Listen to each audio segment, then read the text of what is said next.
Trade in the Zone, de Mark Douglas. Capítulo 9. A natureza das convicções. Chegados a este ponto, se consegue perceber os benefícios de adotar as 5 verdades fundamentais acerca do trading. A tarefa agora é aprender como integrar devidamente estas verdades no seu sistema mental, sob a forma de convicções elementares, sem entrarem em conflito com quaisquer outras convicções que possa defender. À primeira vista, pode parecer uma tarefa desencorajadora, e em outras circunstâncias eu até concordaria consigo. Mas não, porque no capítulo 11 irei apresentar um exercício de trading simples, especificamente concebido para integrar devidamente estas 5 verdades sob a forma de convicções a um nível funcional. Um nível funcional é onde trabalhamos naturalmente com um estado mental despreocupado, tendo a noção exata do que precisa ser feito e com a capacidade de o fazer sem hesitação ou conflito interno. No entanto, alerta os que já tenham espreitado para o exercício. À primeira vista, o exercício de trading parece tão simples que podem sentir-se tentados a fazê-lo agora, antes de compreenderem as implicações de o fazer. Sugiro que reconsiderem. Há algumas dinâmicas sutis, embora profundas, envolvidas no processo de aprender a integrar novas convicções e a alterar outras existentes que entrem em conflito com as novas. Compreender o exercício de trading em si é fácil. Compreender como o utilizar para mudar as suas convicções é uma questão completamente diferente. Se fizer o exercício sem compreender os conceitos apresentados neste capítulo e no seguinte, não irá obter os resultados desejados.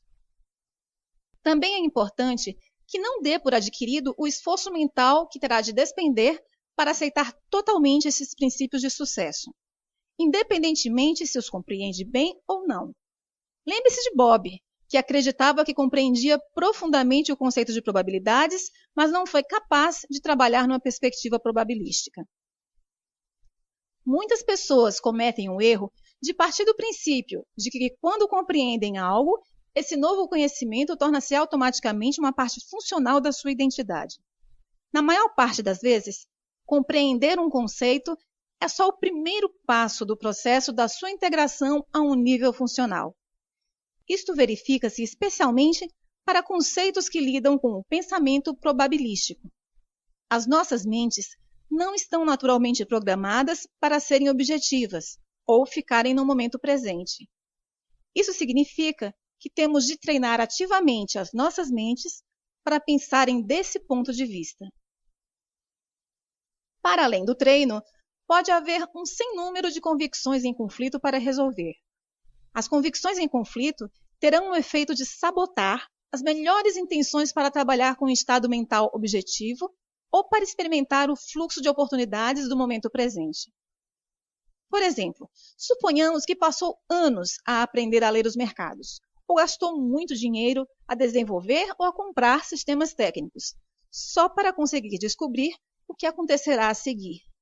Agora, chegou à conclusão de que não precisa de saber o que vai acontecer a seguir, e que, ao fazê-lo, está a limitar a sua aptidão para ser objetivo ou se focar no momento. O que temos é um conflito direto entre a convicção antiga de que precisa de saber o que vai acontecer a seguir para ser bem-sucedido e o novo entendimento de que não tem de o saber. Ora, irá o seu novo entendimento neutralizar subitamente todo o tempo, dinheiro e energia despendidos a reforçar a convicção de que precisa de saber? Quem dera fosse assim tão fácil. Para alguns sortudos pode ser. Se lembrar do capítulo 4, quando falei sobre a distância psicológica do código de software, eu disse que alguns traders podem já estar tão perto dessas novas perspectivas que tudo o que precisam é de reunir algumas das peças que faltam para criar uma experiência do tipo que altere o estado mental. No entanto, com base na minha experiência de trabalho com mais de 1000 traders, posso dizer que a maioria não está próximo desse estado mental. Para esses, pode ser preciso um considerável trabalho mental, além de muito tempo, para integrar devidamente os seus novos entendimentos sobre o trading nos seus ambientes mentais. A boa notícia é que, no final, o exercício no capítulo 11 irá estabelecer as 5 verdades fundamentais e resolver muitos dos conflitos potenciais, mas apenas se soubermos exatamente o que estamos a fazer e por que o estamos a fazer. Este é o assunto deste capítulo e do seguinte. As origens de uma convicção. O que podemos aprender sobre a natureza das convicções e como podemos usar esse conhecimento para criar uma atitude mental que estimule o nosso desejo de sermos traders consistentemente bem-sucedidos? Estas são 2 das questões em que me irei concentrar em responder neste capítulo. Primeiro, olhemos para a origem das nossas convicções. Como se recorda, as memórias, as características e as convicções existem sob a forma de energia, especificamente energia estruturada. Anteriormente, reuni essas 3 componentes mentais para ilustrar. 1. Que as memórias, as características e as convicções não existem como matéria física. 2. Que a relação causa-efeito que existe entre nós e o meio exterior concebe estes elementos. E 3. Como a relação causa-efeito se inverte de modo que possamos perceber no ambiente externo o que aprendemos. Para chegar à origem das nossas convicções, vamos ter de separar essas componentes para ilustrar a diferença entre uma memória e uma convicção. A melhor maneira de o fazer é imaginarmos-nos na mente de uma criança. Eu diria que no início da vida de uma criança, as memórias das suas experiências existem na sua forma mais pura. Com isto, quero dizer que as memórias do que ela viu, ouviu, cheirou, tocou ou provou existem na sua mente como informação sensitiva, pura, que não está organizada ou associada a quaisquer palavras ou conceitos específicos. Por conseguinte, vou definir uma memória pura como informação sensitiva armazenada na sua forma original. Uma convicção, por outro lado, é uma persuasão íntima acerca da natureza e da forma como o ambiente externo se manifesta. Um conceito que combina informação sensitiva pura com um sistema de símbolos a que chamamos língua. Por exemplo, a maioria das crianças tem uma memória pura de como é ser tratada com amor por um progenitor. Mas só quando a criança aprende a ligar ou associar certas palavras com a informação sensitiva pura armazenada na sua memória, é que irá formar um conceito sobre como é ser cuidada com amor. A expressão "a vida é bela" é um conceito. Em si mesmas, as palavras constituem um conjunto de símbolos abstratos, sem significado. Mas se uma criança aprender ou decidir ligar essas palavras aos seus sentimentos com carga positiva quanto à forma como é cuidada, então as letras já não são um conjunto de símbolos abstratos e as palavras já não são uma expressão abstrata.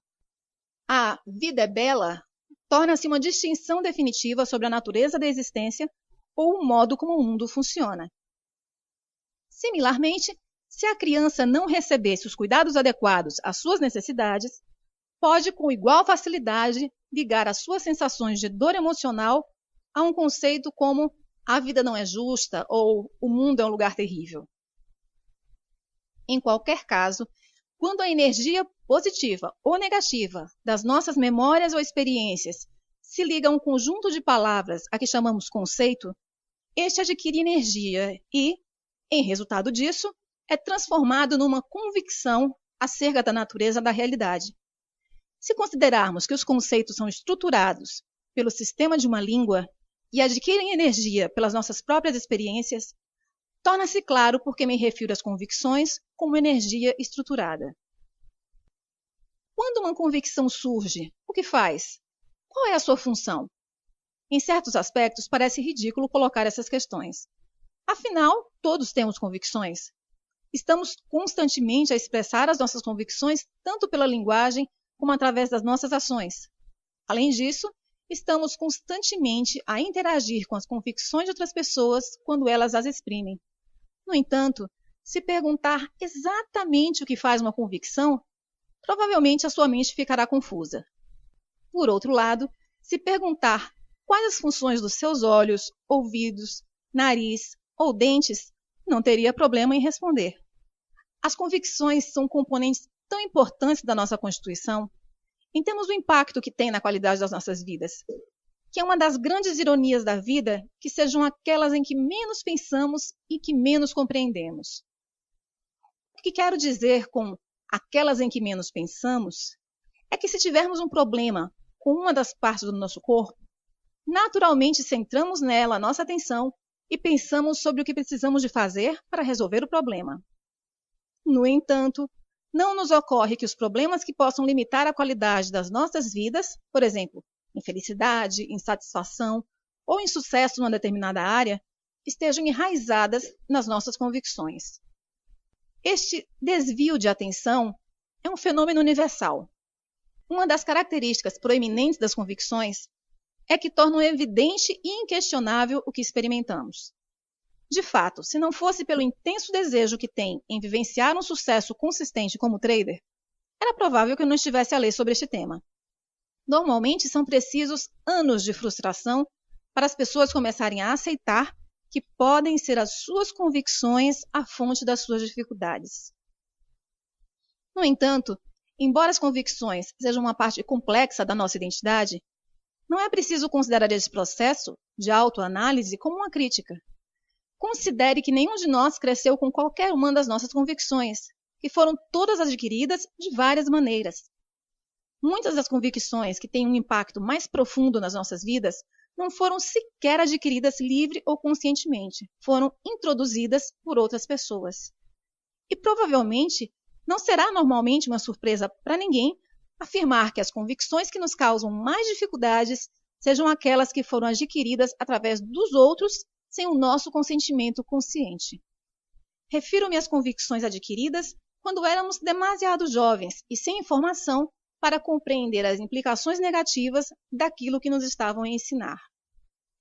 Seja qual for a origem das nossas convicções, uma vez existentes, funcionam basicamente todas do mesmo modo.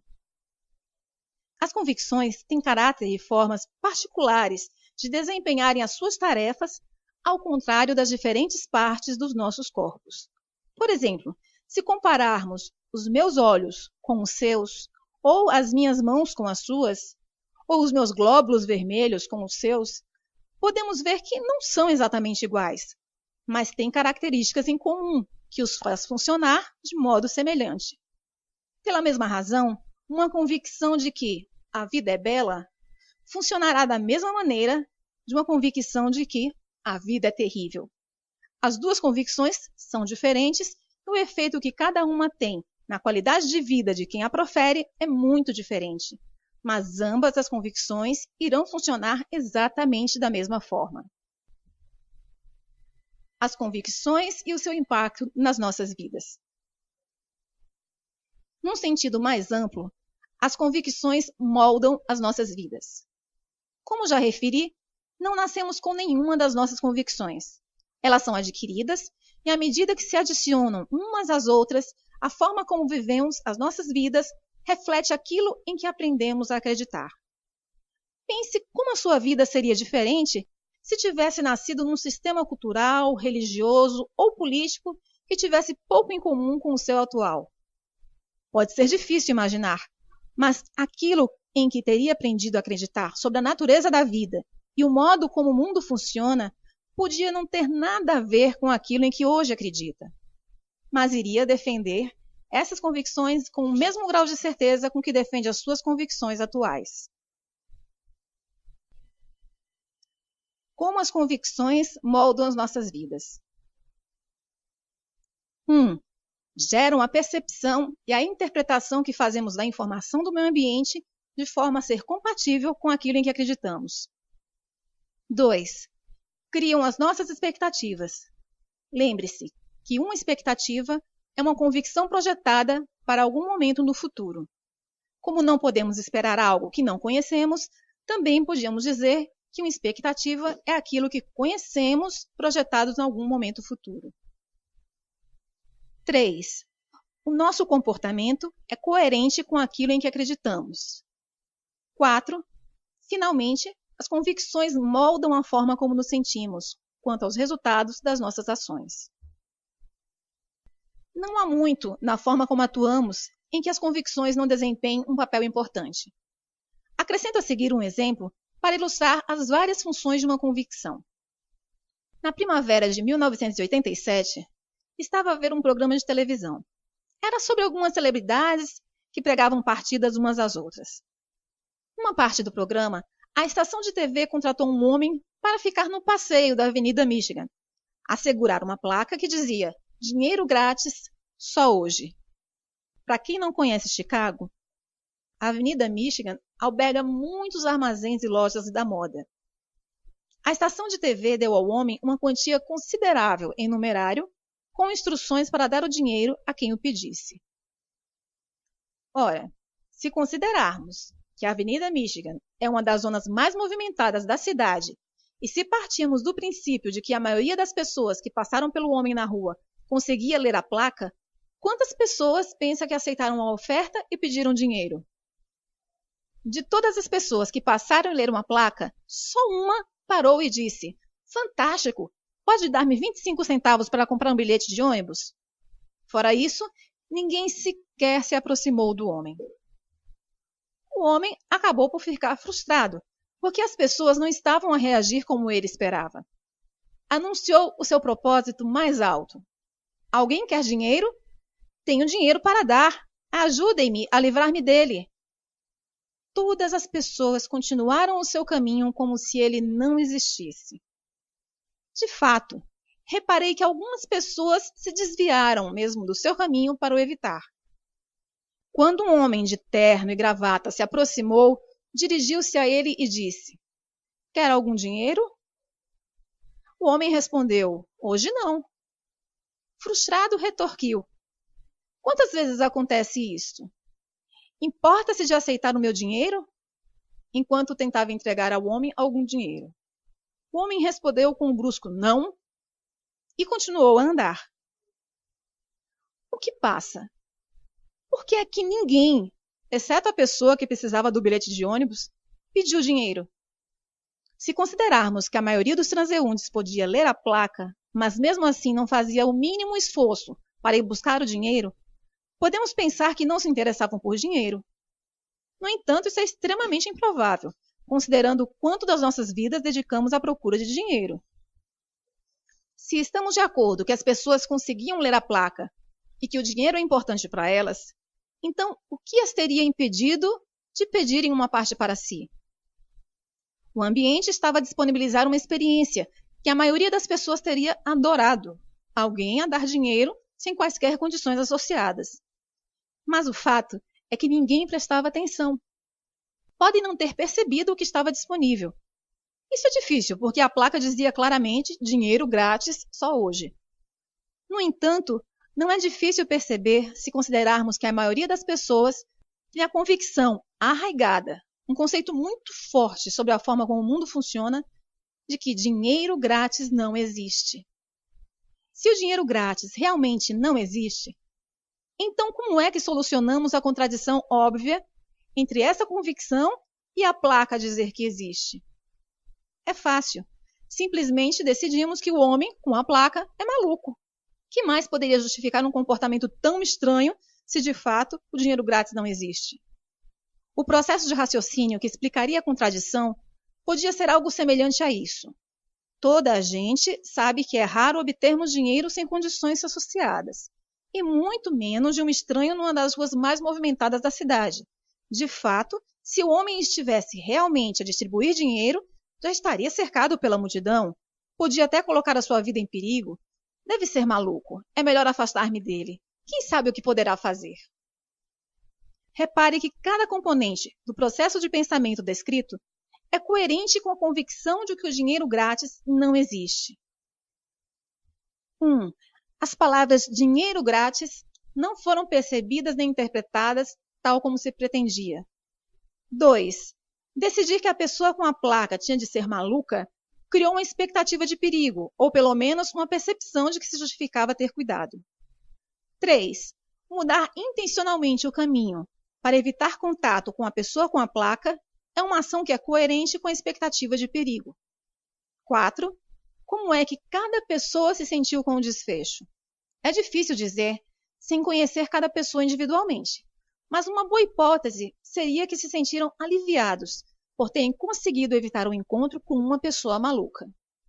A sensação de alívio que resultou de evitar um encontro com um estranho é um estado mental. Lembre-se que o modo como nos sentimos, o grau relativo de energia com carga positiva ou negativa que flui através dos nossos corpos e mentes, é para nós a verdade absoluta. No entanto, as convicções que despertam em qualquer estado mental particular podem não ser a verdade relativamente às possibilidades disponíveis no ambiente. A sensação de alívio não é o único resultado nessa situação. Imagine como teria sido diferente a experiência se os transeuntes tivessem acreditado que existe dinheiro grátis. O processo descrito acima seria o mesmo, só que iria fazer com que a convicção de que existe dinheiro grátis parecesse evidente e inquestionável, tal como a convicção de que não existe dinheiro grátis parecesse evidente e inquestionável. Um bom exemplo seria o da pessoa que disse: "Fantástico, pode me dar 25 centavos para comprar um bilhete de ônibus?" Quando vi isto, tive a impressão de que esta pessoa seria provavelmente um pedinte e que poderia ter pedido a outra qualquer pessoa 25 centavos. Um pedinte é alguém que acredita absolutamente na existência de dinheiro grátis. Por conseguinte, a sua concepção e interpretação da placa foram exatamente o pretendido pela estação de TV. A sua expectativa e comportamento foram coerentes com a sua convicção. E como se sentiria ele quanto aos resultados? Obteve os seus 25 centavos, pelo que eu diria que ele ficou satisfeito. É claro que ele não sabia que poderia ter obtido muito mais. Há outro desfecho possível para o nosso cenário. Consideremos a hipótese de que alguém que acredita que o dinheiro grátis não existe, mas que mesmo assim assume essa possibilidade. Por outras palavras, algumas pessoas podem ficar tão intrigadas e curiosas que decidem suspender temporariamente a sua convicção de que o dinheiro grátis não existe. Esta suspensão temporária permite-lhes agir fora dos limites criados por uma convicção, para ver o que acontece. Assim, em vez de ignorarem o homem com a placa, que seria a primeira reação, a pessoa do nosso exemplo dirige-se a ele e diz: "Dê-me 10 dólares." O homem tira rapidamente uma nota de 10 dólares do bolso e dá-lhe. O que acontece agora? Como se sente essa pessoa ao experimentar algo inesperado que contradiz completamente a sua convicção? Para a maioria das pessoas, a convicção de que o dinheiro grátis não existe é adquirida através de circunstâncias desagradáveis, para o dizer de forma moderada. A forma mais comum é dizerem-nos que não podemos ter alguma coisa porque é demasiado cara. Quantas vezes uma criança não ouve: "Mas o que você pensa? Dinheiro não nasce em árvore?" Ou seja, é uma convicção com carga negativa. Assim, a experiência de entregar dinheiro sem condições associadas e sem quaisquer comentários negativos iria provavelmente criar um estado mental de puro júbilo. De fato, a maioria das pessoas ficaria tão feliz que se iriam sentir compelidas a compartilhar essa felicidade e a nova descoberta com todas as pessoas que conhecessem.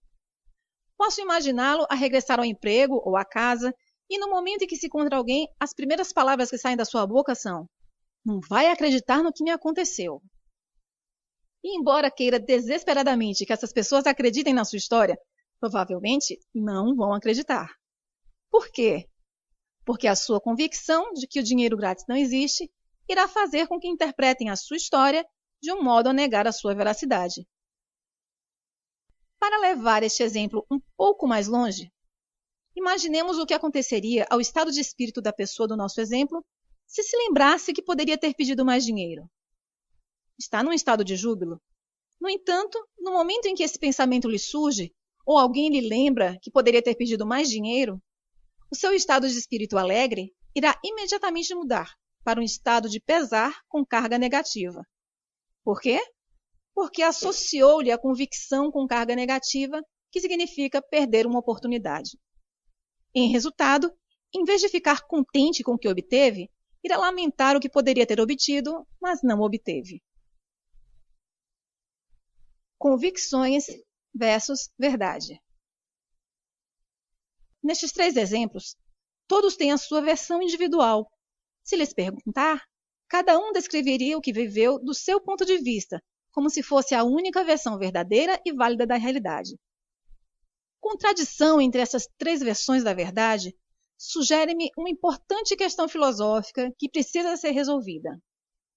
Se as convicções limitam o nosso conhecimento da informação gerada pelo ambiente físico, para que percebamos esteja em consonância com o que acreditamos, então como é que sabemos o que é a verdade?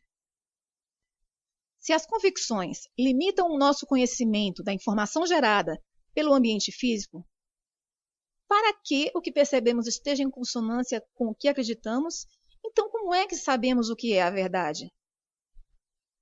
Para responder a esta questão, temos de considerar 4 ideias. 1. O ambiente manifesta-se numa combinação infinita de formas. Se combinarmos todas as forças da natureza que interagem com tudo o que foi criado pelo homem, e se acrescentarmos as forças geradas por todas as formas possíveis de as pessoas se exprimirem, o resultado é um número de versões da realidade tal que seguramente iria impressionar até a pessoa com o espírito mais aberto. 2. Até termos adquirido a capacidade de perceber todas as formas possíveis em que o ambiente se pode exprimir, as nossas convicções irão sempre representar uma versão limitada das possibilidades do ambiente, sendo as nossas convicções uma visão sobre a realidade, mas não necessariamente uma declaração absoluta de realidade. 3. Se discordar da segunda afirmação, então pense que se as nossas convicções fossem um reflexo 100% rigoroso da realidade, então as nossas expectativas seriam sempre satisfeitas. Se as nossas expectativas fossem sempre satisfeitas, estaríamos num estado perpétuo de satisfação, com um sentimento permanentemente de felicidade, alegria e bem-estar, por a realidade física se revelar sempre exatamente como esperamos. 4. Se conseguir aceitar a terceira afirmação como válida, então o corolário também é verdade. Se não estivermos satisfeitos, então as nossas convicções não se relacionam perfeitamente com as condições ambientais. Tendo essas 4 ideias em consideração, consigo agora responder à questão: qual é a verdade? Se as convicções impõem limites ao que percebemos como possível e o ambiente se consegue exprimir numa combinação infinita de formas, então as convicções só podem ser verdadeiras relativamente ao que tentamos conseguir num determinado momento. Ou seja, o grau relativo de veracidade inerente às nossas convicções pode ser medido pela forma como nos são úteis. Cada um de nós tem forças geradas internamente, curiosidades, necessidades, vontades, desejos, objetivos e aspirações, que nos compelem ou motivam a interagir com o ambiente físico. O conjunto de passos que damos para satisfazer as nossas curiosidades, necessidades, vontades, desejos, objetivos ou aspirações depende daquilo em que acreditamos ser verdade numa dada circunstância ou situação. Essa verdade, seja ela qual for, irá determinar 1. As possibilidades que percebemos relativamente ao que o meio ambiente nos disponibiliza. 2. Como interpretamos o que percebemos. 3. As decisões que tomamos. 4. As nossas expectativas de resultados. 5. O que fazemos. E 6. Como nos sentimos quanto aos resultados dos nossos esforços. Num dado momento, se estamos satisfeitos, felizes ou numa situação de bem-estar relativamente a algo que tentamos conseguir, podemos dizer que a nossa verdade, isso é, independentemente das nossas convicções, é útil, porque o processo, como se afirmou acima, funcionou. Aquilo que percebíamos não só estava em consonância com o nosso objetivo, mas também com o que o ambiente nos disponibilizou. A nossa interpretação da informação resultou numa decisão, expectativa e ação que estavam em harmonia com a situação e as circunstâncias ambientais. Não houve qualquer resistência ou força contrária por parte do ambiente, ou na nossa própria mente, que diminuísse o resultado que tentamos conseguir. Em resultado disso, encontramos-nos num estado de satisfação, felicidade e bem-estar. Por outro lado, se nos encontramos num estado de insatisfação, desilusão, frustração, confusão, desespero, pesar ou falta de esperança, podemos dizer que, relativamente à situação e circunstâncias ambientais, as nossas convicções não funcionam bem, ou nem sequer funcionam, e, por conseguinte, não são úteis. Simplificando, a verdade depende do que funciona em relação àquilo que tentamos conseguir num dado momento.